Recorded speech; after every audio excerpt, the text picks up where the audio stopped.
Hello everyone, and welcome back to a new video. In this video, I'm going to show you guys how you can convert JPG to PNG in Photopea. So if you guys want to learn how to do it, just follow the steps that I'm going to show you. As you can see guys, I'm right now in Photopea, and this is how the homepage looks like. So right here in the left side of your screen, you're going to find all of the sections. Here you're going to find the home section, this device, Pia Drive, Dropbox, OneDrive, and so on. Make sure you're in the home section. Then right here, you're going to find your project, open from computer, templates, and also install Photopea. Go ahead and click on your project. Once you do that, you're going to be right here in this window. So basically, guys, once you're here, right here, you're going to find the option to choose a name for your project. Here, you're going to find width, height, and also the PI. You can also choose the background for your image.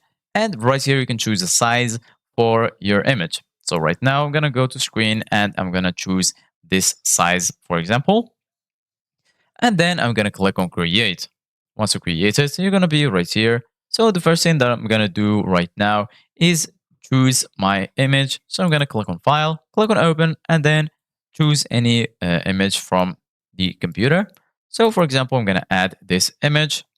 So right now, once you add your image, if you want to convert it to PNG or to any format, just go ahead and click on file. Once you do that, right here, you're going to find save, save as PSD, save more. And here you're going to find export as. Go ahead and click on export as. Then right here, you're going to find PNG, JPG, WebP, PDF, SVG, GIF, MP4, and more. So go ahead and click on PNG. And then once you do that, you're going to be here in this window. So basically, guys, once you're here, right here, you're going to find name, format, width, height. Make sure the format is PNG and then click on save. Thank you guys for watching. See you guys in the next video.